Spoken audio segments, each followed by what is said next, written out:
औज़ुबिल्लाहिमिनश्शैतानिर्रजीम बिस्मिल्लाहिर्रहमानिर्रहीम। अस्सलाम वालेकुम। इस वीडियो के अंदर हम बात करेंगे graph representation in the computers memory कि जो ग्राफ हमारे पास होते हैं अगर उनको कंप्यूटर की मेमोरी के अंदर हमने रखना है, स्टोर करवाना है और फिर उन पर सर्टन प्रोसेसिंग्स करनी है तो वो किस तरह से पॉसिबल हो सकती हैं। अब ग्राफ जो हमारे पास होते हैं नॉर्मली वो इमेज फॉर्मेट के अंदर हमें नज़र आ रहे होते हैं, हैविंग वर्टिसेस एंड एजेस, और हर वर्टिस कुछ रिप्रेजेंट कर रहा होता है, एज कोई और चीज़ रिप्रेजेंट कर रही होती है, एंड दे आर कनेक्टेड।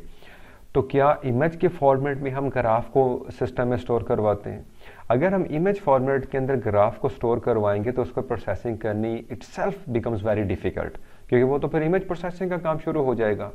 तो फिर क्या ऐसे तरीक़ाकार इस्तेमाल किए जाते हैं जिससे हम ग्राफ को कंप्यूटर की मेमोरी में रिप्रेजेंट कर देते हैं ताकि उन पे वर्क करना, उन पे प्रोसेसिंग करना हमारे लिए आसान हो जाए।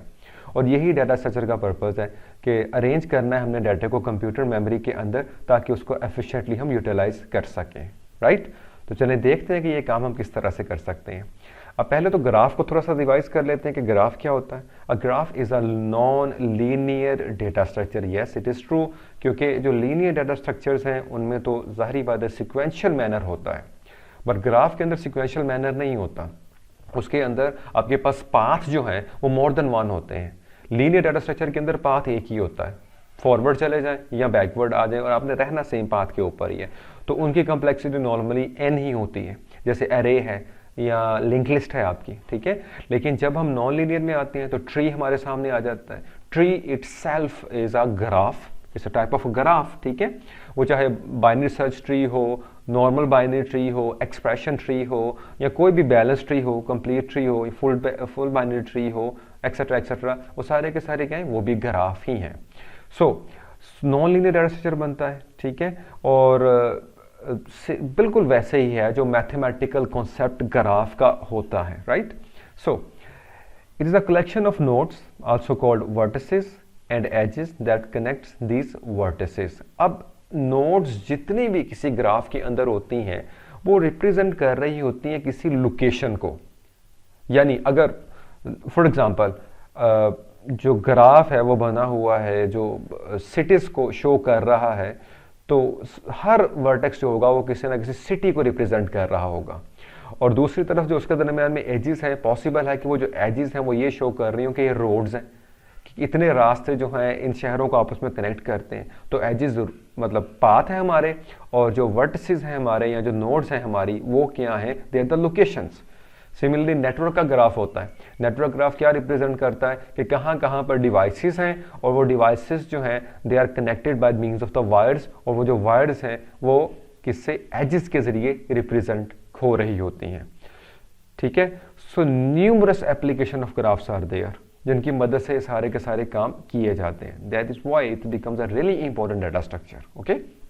सो a graph is a flow structure that represents the relationship between various objects। तो flow structure की अभी मैंने एग्जांपल भी दी कि सिटीज के दरमियान में जो रोड हैं वो भी फ्लो स्ट्रक्चर है।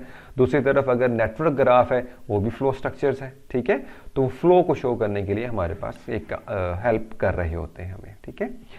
अब ग्राफ जो है नॉर्मली दो कैटेगरीज के अंदर आते हैं, directed as well as undirected, ठीक है। इन्हीं के साथ एक और कैटेगरी भी बन जाती है, weighted as well as unweighted graphs, okay. So अगर हम बात करते हैं अनडायरेक्टेड ग्राफ की तो वो किस तरह के होते हैं। It's a set of objects. अब सेट ऑफ ऑब्जेक्ट्स क्या हैं, दैट कैन बी एनीथिंग। जो ऑब्जेक्ट्स हैं हमारे वो सिटीज़ भी हो सकते हैं, कंप्यूटर्स भी हो सकते हैं, मोबाइल्स भी हो सकते हैं। सिमिलरली अगर कोई मैप बना हुआ है, लेट्स से इलेक्ट्रिसिटी वायरिंग है, इलेक्ट्रिसिटी इंफ्रास्ट्रक्चर है, तो वहाँ पर भी जो चीज़ें पड़ी होंगी, जो भी है ट्रांसफार्मर्स हैं या बाकी इक्विपमेंट्स हैं, वो वायर से अगर कनेक्टेड हैं तो वो सारे ऑब्जेक्ट्स हमारे कहलाएंगे, ठीक है। कॉल्ड वर्टिसेस और node that are connected together where all edges are bidirectional. अब बाई डायरेक्शनल का क्या मतलब है कि अगर नोड ए या वर्टेक्स ए बी से कनेक्टेड है तो बी भी जो है वो ए से कनेक्टेड है। इन अदर वर्ड्स ए से डायरेक्ट पाथ एग्जिस्ट करता है कहाँ का, बी का, और बी से डायरेक्ट पाथ एग्जिस्ट करता है कहाँ का, ए का, राइट। सो इस तरह अगर होगा तो वो अनडायरेक्टेड ग्राफ होंगे। Like this is an example. अब यहां पर देखिए बाई डायरेक्शनल है। अब बाई डायरेक्शनल का मतलब क्या है कि लेट्स से कि ये अगर मैं कहूं कि ये पाथ यहाँ से यहाँ, यानी बी से मैं ए पर आ सकता हूँ, ई पर आ सकता हूँ, तो ई से बी पर भी डायरेक्टली मैं आ सकता हूँ। तो ये बाई डायरेक्शनल है। तो बाई डायरेक्शनल को शो करने के लिए जो एज होती है हमारी, उसमें एरो लगाने की जरूरत नहीं होती। ये अंडरस्टूड है। That is an undirected graph. So there is a path from E to B, there is a path from B to A direct. E से ए पर भी डायरेक्ट जा सकते हैं, ए से ई पर भी जा सकते हैं directly, and so on and so fourth. तो ये हमारा क्या है जी, अनडायरेक्टेड ग्राफ है। अब अगर अनडायरेक्टेड ग्राफ वेटेड भी हो तो उसका क्या मतलब होगा? उसका मतलब होगा कि हर एज के ऊपर कोई वेट है जो रिप्रेजेंट कर रहा है यहाँ की वैल्यू को। अब वो जो वेट है दैट कैन बी एनीथिंग, यानी शहरों के दरमियान में अगर आप बात करें और ये रोड है, तो हो सकता है यहाँ पर वो शो करवा रहा हो कि इस वक्त कितनी ट्रैफिक है, या हो सकता है वो यहाँ पे ये चीज़ इंडिकेट हो रही हो कि बी से डी तक जाने का डिस्टेंस कितना है, इन मीटर्स, इन किलोमीटर्स और वॉट एवर। तो यहाँ पर अगर कोई वैल्यू आ जाती है तो वो वेटेड ग्राफ बन जाएगा हमारा, अदरवाइज वो अनवेटेड ही होगा, right. Another example of undirected graph, ठीक है, this is undirected unweighted graph, ठीक है। तो यहाँ पर अगर वेट आ जाएंगे तो ये वेटेड ग्राफ बन जाएगा, ऑलराइट। सो अब इसमें देखें 1 2 3 4, यहाँ पर ये साइकिल भी एग्जिस्ट कर रहा है कि 1 से आप घूम के फिर 1 पे वापस आ सकते हो, तो इस हिस्से में ये साइकिल भी एग्जिस्ट कर रहा है। तो कई ग्राफ जो होते हैं वो सिक्लिक ग्राफ्स होते हैं कि उनमें साइकिल एग्जिस्ट करता है, कई एसिक्लिक होते हैं जिनमें जो साइकिल है वो एग्जिस्ट नहीं करता। Like tree is an example of acyclic graph, क्योंकि ट्री के अंदर साइकिल्स एग्जिस्ट नहीं करते, राइट।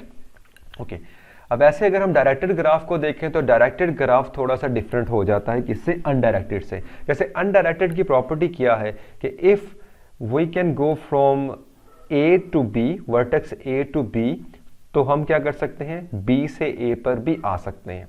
लेकिन डायरेक्टेड में ऐसा जरूरी नहीं है। डायरेक्टेड में क्या है कि आप एजेस, डायरेक्शनल एजेस से शो करते हो, यानी यहां पे अगर आप देखें तो 1 जो वर्टेक्स है उससे हम 2 पे जा सकते हैं, 2 से हम 4 पे जा सकते हैं, सिमिलरली 1 से 3 पे आ सकते हैं, 3 से 4 पे जा सकते हैं, लेकिन 4 से हम 3 पे नहीं जा सकते, ना ही हम 2 पे जा सकते हैं, ठीक है। सो अगर ये कहा जाए कि जी इन दोनों के दरमियान में पाथ है, तो वो किस तरह से होगा, वो इस तरह से होगा कि आप 1 से 2 पे जा सकते हैं और 2 से डायरेक्टली आप कहाँ आ सकते हैं, 1 पे। तो ये शो करना पड़ेगा, ये बाई डायरेक्शनल नहीं होगा, ओके। कई केसेस के अंदर बाई डायरेक्शनल ऐसे भी शो किया जाता है कि यहां पर इधर भी आप एरो लगा दें, ये भी ठीक है, राइट। अब इसका मतलब क्या है कि ये वाला जो एज है ये बाई डायरेक्शनल हो गया। और अगर बाई डायरेक्शनल शो करना तो ऑल दो एरोस लगाने की जरूरत ही नहीं है, सिंपली क्या करें, आप कनेक्ट कर दें इस तरह की एज के साथ, तो वो बाई डायरेक्शनल हो जाएगा, right. Okay, so this is another example of directed graph. A से आप बी पे आ सकते हैं, ठीक है, बी से आप सी पे जा सकते हैं, लेकिन सी से बी पर नहीं आ सकते, and so on and so fourth. तो ये डायरेक्शनल ग्राफ या डायरेक्टेड ग्राफ है। और अगर इनके ऊपर भी वेट आ जाए, कोई वैल्यू आ जाए, तो they becomes weighted graph, okay. अच्छा, अब जाहिर बात है इनको सिस्टम के अंदर रिप्रेजेंट करने का फिर क्या तरीकाकार हो सकता है, कैसे इनको रिप्रेजेंट कर सकते हैं, तो अब उसकी तरफ चलते हैं। मेमोरी में रिप्रेजेंट करने के लिए ग्राफ को हमारे पास 2 तरीके एग्जिस्ट करते हैं। एक तरीका जो है वो कौन सा है, एडजेसेंसी मैट्रिक्स का। अब जैसे नेम ही बता रहा है कि एडजेसेंसी, अब एडजेसेंट क्या होता है, एडजेसेंट का मतलब ये होता है जो डायरेक्टली कनेक्टेड नेबर्स आपके होते हैं, उनको हम एडजेसेंट नेबर्स कहते हैं या एडजेसेंट कहते हैं किसी चीज का, ठीक है। Now we have to make a matrix, और वो मैट्रिक्स क्या होगा, it will be a square matrix. और अब स्केयर मैट्रिक्स की अगर हम बात करें तो वो क्या होगी, that is a 2D array, simple. A square matrix used to represent a finite graph, right, क्योंकि इनफाइनाइट ग्राफ तो जाहिर बात है उसकी तो रिप्रेजेंटेशन ही पॉसिबल नहीं होती ना।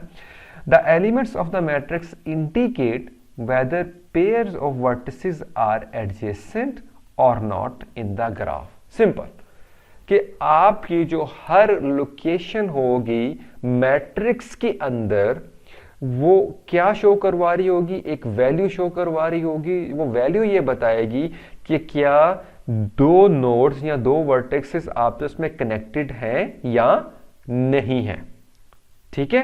तो वैल्यू वहां पर होगी। तो एडजेसेंसी मैट्रिक्स इस तरह से होता है। दूसरी रिप्रेजेंटेशन है आपकी एडजेसेंसी लिस्ट। अब ये एडजेसेंसी लिस्ट क्या होती है? This is different from the matrix. इसके अंदर क्या होता है कि आप अनऑर्डर्ड लिस्ट्स बनाते हो, किसको रिप्रेजेंट करने के लिए? उसके वर्टिसेस को रिप्रेजेंट करने के लिए। और किस तरह के कि एक जो वर्टेक्स है आपका, वो कितने वर्टिसेस के साथ डायरेक्टली कनेक्टेड है, उसकी पूरी की पूरी लिस्ट आ जाती है यहां पर। So an adjacency list is the collection of unordered lists used to represent a finite graph. Each list describes the set of neighbors of a vertex in the group. Right? So her list जो है वो represent करेगी किसको? उस vertex के neighbours को। Right? तो ये चीज और क्लियर हो जाती है अभी हम जब एग्जांपल में जाएंगे तो। Now take an example adjacency matrix.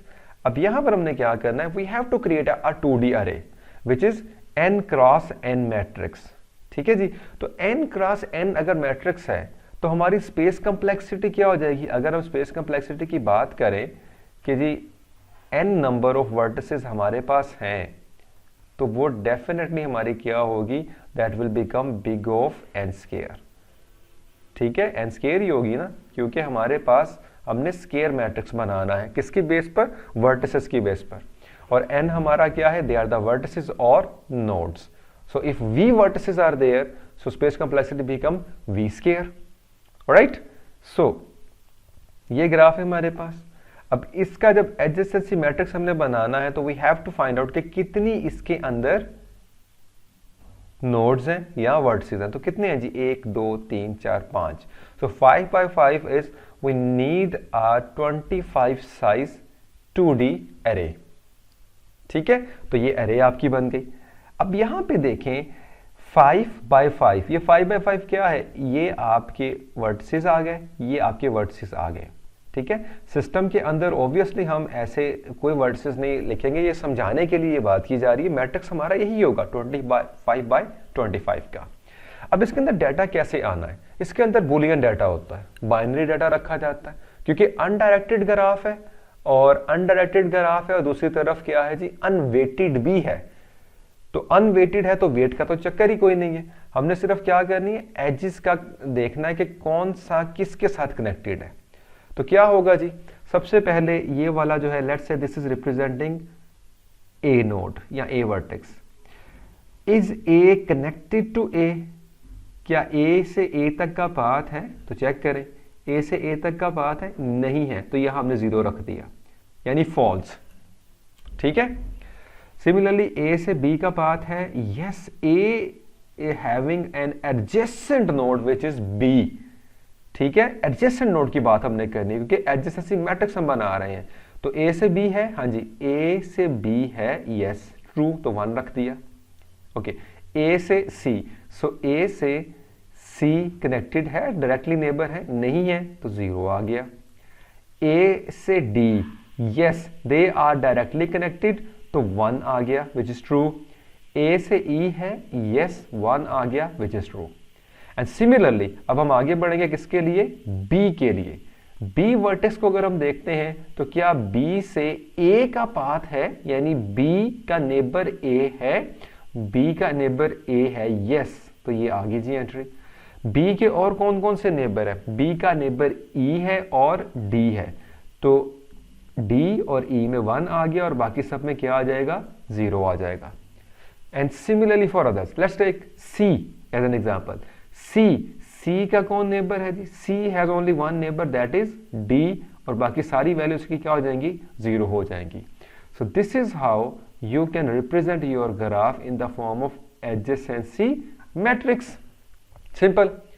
अब जब ये बन गया, बनने के बाद अगर हम प्रोग्रामेटिकली देखें या वैसे देखें, मैं ये जानना चाहूं कि ए के डायरेक्टली कनेक्टेड नेबर कौन से हैं, तो कांस्टेंट टाइम के अंदर मैं गेट कर लूंगा, क्योंकि ये पहली लोकेशन के अंदर, पहली रो के अंदर क्या पड़े हुए हैं? नेबर्स पड़े हुए हैं किसके? या एडजेसेंट नोड्स पड़ी हुई हैं किसकी? नोड ए की। तो मैं यहां से इस रो को गेट करूंगा और मुझे सारे का सारा डाटा मिल जाएगा। दैट्स इट, कांस्टेंट टाइम के अंदर ये गेट हो जाएगा। ओके, सिमिलरली अगर हम ये चेक करना चाह रहे हैं कि जो बी है उसके एडजेसेंट कौन से हैं तो हम यहाँ से गेट कर लेंगे, तो कांस्टेंट टाइम के अंदर हमें ये मिल जाएगा। पूरे के पूरे जो नोड है हमारी एडजेसेंसी मैट्रिक्स है, इसको ट्रैवर्स करना है तो वो भी बड़ी आसानी के साथ हम 2D फॉर्म के अंदर नेस्टेड लूप लगा के इसको ट्रैवर्स कर सकते हैं और सारे एलिमेंट्स को गेट कर सकते हैं। ठीक है, तो हमारी प्रोसेसिंग इस तरह से बेहतर हो जाएगी और इस तरह से हम इसको रिप्रेजेंट कर देंगे। अब अगर बात की जाए कि एडजेसेंसी मैट्रिक्स की जो टाइम कम्प्लेक्सिटी है वो क्या हो सकती है, तो स्पेस तो समझ में आती है कि स्पेस कम्प्लेक्सिटी ये होगी, तो टाइम कम्प्लेक्सिटी क्या होगी और किस तरह से होगी। अब time complexity with reference to the making of adjacency matrix, making of, तो जब बनानी पड़ेगी इसको, मतलब क्रिएट करना पड़ेगा, तो टाइम कम्प्लेक्सिटी आपकी क्या हो जाएगी, that will be n square as well. क्यों n स्क्वायर होगी, देखिए आपको हर नोड पे जाना है और हर नोड पे जाके क्या मालूम करना है, आपको इसका रिलेशनशिप ढूंढना है बाकी सारी नेबर्स के साथ। तो for one iteration of a node आपको ऑलमोस्ट n आइट्रेशंस पे चेक करना पड़ेगा, लोकेशंस पे जाना पड़ेगा ना, तो तभी आप एंट्री करेंगे ना कि आपने इसको फिल करना है। तो जाहिर बात है इस नोड के लिए कितनी एंट्रीज होनी है, n एंट्रीज होनी है, इस नोड के लिए भी n एंट्रीज होनी है। सो जब मेकिंग की बात आ जाती है तो जाहिर सी बात है जो टाइम कम्प्लेक्सिटी है आपकी एडजेसेंसी मैट्रिक्स के बेस पर बेस्ड ऑन n, वो भी क्या हो जाएगी, वो भी बिग ऑफ n स्क्वायर ही होगी, क्योंकि आपको हर लोकेशन पर जाना है और उसको इस्तेमाल करना है जब मेक कर रहे हैं। जब वैसे आप गेट कर रहे हैं तो वो तो और बातें हैं ना, कि सिर्फ इसके एडजेसेंसी नोड्स को गेट करना था, वो कांस्टेंट टाइम में आपको मिल जाएंगी। But when we are making it तो हमें हर जो वर्टेक्स है उसके लिहाज से बाकी सारे वर्टेक्स को चेक करना है, तो तब जाकर आपका ये मैट्रिक्स क्रिएट होगा। ठीक है, तो ये अनडायरेक्टेड ग्राफ अगर है तो उसके लिए आपने इस तरह से एडजेसेंसी मैट्रिक्स बनाना है, और अगर डायरेक्टेड भी होगा तो तब भी ऐसे बनाना है, तब भी कम्प्लेक्सिटी में फर्क तो नहीं पड़ना, क्योंकि आपने चेक तो करना है ना। ठीक है, तो चलें डायरेक्टेड की तरफ चलते हैं। डायरेक्टेड ग्राफ के अंदर भी हमने क्या करना है, n बाय n मैट्रिक्स ले लिया तो n स्क्वायर कम्प्लेक्सिटी हो गई, और अब उसको फिल करना है तो वो भी n स्क्वायर में ही होगा। ठीक है, अब यहाँ पे देखिए कितने वर्टेक्स थे हमारे पास, 5 थे, सो 5 बाय 5, राइट। अब 1 को देखें, 1 के जो एडजेसेंट है वो कौन कौन है, 1 का एडजेसेंट है 2, 1 का एडजेसेंट है 3, 1 का एडजेसेंट है 4, राइट। सो 1 का 2 भी है, 3 भी है और 4 भी है। 1 इज नॉट कनेक्टेड टू 1, ठीक है, तो 0 आ गया। 1 is also not connected to 5, तो 0 आ गया। सिमिलरली 2 को देखें, सो 2 जो है वो सिर्फ 1 से कनेक्टेड है, और वो किससे है, ये देखें, ये बाई डायरेक्शनल लगी हुई है। सो 2 हैज नेबर 3, सो 2, तो ये 3 और बाकी वो किससे कनेक्टेड नहीं है। And similarly for others, let's check out this 4 देखें तो सेल्फ लूप है, डायरेक्टेड ग्राफ में सेल्फ लूप होता है, एग्जिस्ट कर जाता है। तो 4 किसी का भी नेबर नहीं है सिवाय अपने। सो 4 से 4 का एज है, बिल्कुल है, तो यहां पर ये एंट्री 1 आपकी आ चुकी है। ठीक है, सो इस तरह से डायरेक्टेड ग्राफ का भी एडजेसेंसी मैट्रिक्स आप बना लेंगे। It's the same thing, space complexity n square रहेगी, और हर नोड के लिए आपको बाकी नोड चेक करनी है, तो टाइम कम्प्लेक्सिटी भी for the making of adjacency matrix is also n square, right. Okay, अब आते हैं हम एडजेसेंसी लिस्ट की तरफ। अब इसके अंदर हमने क्या करना है, हमने लिस्ट क्रिएट करनी है, which is a link list, right. So create a list 1D array of n elements where n is the number of node. ठीक है, पहला काम तो ये करना है। सो फिर क्या होगा, ईच इंडेक्स ऑफ 1D अरे holds the linked list of neighbours of a particular vertex in the graph, right. यानी आपने एक अरे बना लेनी है और उसने आगे से किसको होल्ड करना है, लिंक लिस्ट को। तो वो जो अरे होगी वो अरे किस चीज की होगी, पॉइंटर्स की अरे होगी या रेफरेंसेस की अरे होगी। हर लोकेशन पर क्या होगा, रेफरेंस होगा किसका, एक और लिस्ट का, और उस लिस्ट के अंदर क्या पड़े होंगे, सारे एडजेसेंट नोड पड़े होंगे उस पर्टिकुलर नोड के, जिसके अकॉर्डिंगली आपने डाटा लिस्ट के लोकेशन में रखा है। ठीक है, इसको एग्जांपल से देखें। अब ये ग्राफ अनडायरेक्टेड ग्राफ हमारे सामने आ गया, ठीक है। अब इस अनडायरेक्टेड ग्राफ को अगर हम पकड़ते हैं तो इसके अंदर क्या है जी, हमें सबसे पहले नोड्स के लिहाज से क्या क्रिएट कर लेनी है, एक एरे क्रिएट कर लेनी है। So we have n number of nodes, number 1। सो n नंबर ऑफ नोड्स हमारे पास हैं, ठीक है, या n नंबर ऑफ वर्टिसेस हमारे पास है। अब जब ये वर्टिसेस आ गए तो इनमें से हर लोकेशन जो है वो किस चीज को होल्ड कर रही होगी, पॉइंटर को या रेफरेंस को। किसका रेफरेंस इसके अंदर होगा, वो जो लिंक लिस्ट बननी है उसका रेफरेंस होगा। सो इनिशियली यहां सब पे क्या है, नल है, दे एम्प्टी है, राइट। अब पहले वर्टेक्स ए यानी इंडेक्स नंबर 0 की हम बात करते हैं, तो इससे कनेक्टेड जितनी भी एजेस हैं वो आ जाएंगी, और वो कितनी है जी, यहां पर अगर ए को देखें तो ए से बी कनेक्टेड है, डी कनेक्टेड है और ई कनेक्टेड है। That will B unsorted list, किसी फॉर्म के अंदर कर लें। सो ए की लिस्ट बन गई, जितने उसके नेबर है वो वहां पर हमने इंसर्ट कर दिए, राइट। सिमिलरली अब हम बी पे जाते हैं। जब हम बी पे जाए तो बी किस किस से कनेक्टेड है, B is connected to A, E as well as D. तो ये लिस्ट बन गई हमारी सिंपली, वो सारे एलिमेंट्स हमने यहां पे भेज दिए। तो जितनी भी एजेस कनेक्ट हैं वो यहां पर आ गई। उसके बाद अगर हम सी की बात करते हैं तो C is only connected to D, तो सी आ गया, ठीक है। सिमिलरली हम डी पे जाते हैं तो D is connected to A, B, C, ठीक है, तो ये यहां पे आ गया। अब हम ई पे अगर जाते हैं so E is connected to A as well as B, so A आ गया और बी आ गया। तो ये सारे की सारी हमारी क्या बन गई, एडजेसेंसी लिस्ट बन गई। यानी जो आपका वर्टेक्स है उस वर्टेक्स ने क्या किया हुआ है, एक लिस्ट मेंटेन की हुई है अपने पास। उस लिस्ट के अंदर क्या है, उसके एडजेसेंट या नेबरिंग नोड्स पड़ी हुई हैं। अब अगर हमने आके चेक करना है कि ए जो है उसके नेबर्स कौन से, simply we will traverse on this link list, तो हमें सारे के सारे नेबर्स जो है वो मिल जाएंगे जो ए से एसोसिएटेड हैं, ठीक है। वो सारे के सारे यहां पर हमारे पास आ जाएंगे और हमें वो मिल जाएंगे। अब सवाल ये पैदा होता है कि इसकी फिर स्पेस कंप्लेक्सिटी क्या होगी as well as time complexity भी क्या होगा। प्रोसीजर तो बड़ा सिंपल है, आसानी के साथ हम ये काम कर सकते हैं।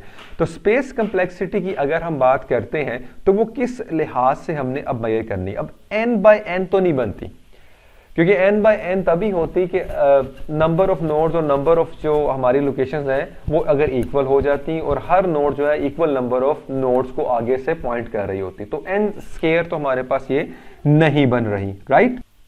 सो n नंबर ऑफ नोड्स अगर हमारे पास हैं तो नोड्स के आगे हम एजेस ही बेसिकली स्टोर करवा रहे हैं ना।